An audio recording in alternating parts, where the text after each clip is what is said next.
Hi, I'm Claire Warden. Welcome to our very first video blog. I've been travelling around the world and now I'm finally home, back at Ochlow Nature Kindergarten in Scotland. I'm just back from the USA, from San Diego, where Richard Louv asked if I would speak at their grassroots conference. He's the author of the book The Last Child in the Woods that really sent ripples around Australia and America, many parts of the world. So lots and lots of people from multiple different professions, and it was really interesting to see how many different lenses we all look at nature through, because often what I find is that people sit in their little enclave, and so people in education don't necessarily talk to people in the Parks Department. Whereas the whole point of the Children of Nature Network is to link all those things together and really start those conversations happening, so that ultimately we can start to challenge what Richard calls the nature deficit disorder by connecting and creating networks of multi-professional people in lots of environments around the world. I was in Australia, and I love going to Australia. I've been going there for about 8 years now. So I started off in Canberra, which is a wonderful place, really interesting. Spent a lot of time actually at the Australian Museum there, which is something you should go and see if ever you're in Canberra. It's a really humbling experience actually to listen to the voices of the people who've been on the land before us. So I was working with a Growing Together conference. It was great to do the keynote there with Kirsty. Really good to meet lots of new friends and people who I've been working with over the past few years. Then I went from Canberra over to Melbourne and spent some time in Ballarat, but I'll tell you about that in a wee minute. Then I went down to Tasmania and spent some time working with United Care, working with some of their philosophies around their centres down in Hobart.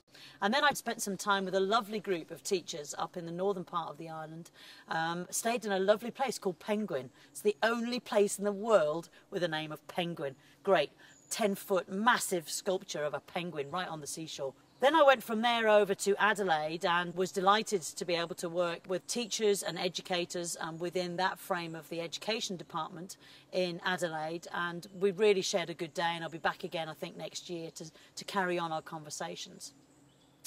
So the other little bit of news I have to share with you all is that I'm now a research fellow at Ballarat University, just outside of Melbourne.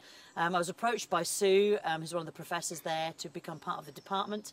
And I'm delighted that I'm part of that faculty, because they're really engaging with how we can integrate nature into qualifications for at an undergraduate level and also a postgraduate level for teachers and educators.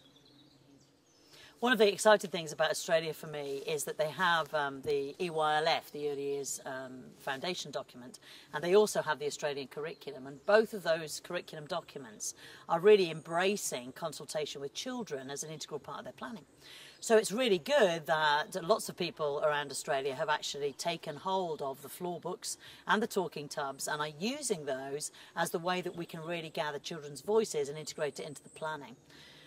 What's fascinating about Australia and the work I'm now doing within my PhD is looking at how we can really engage all sorts of people, and that's from people who are fairly marginalised, people who maybe have an oracy-based kind of focus in terms of their tradition and culture, and integrate them more fully in a more natural way into the curriculum. That stuff's really interesting, and if you've got any information about that, I'd be really interested in having more conversations with you about it. I think that's probably enough news from me for September, and I'll look forward to maybe having another bit of a chat come October.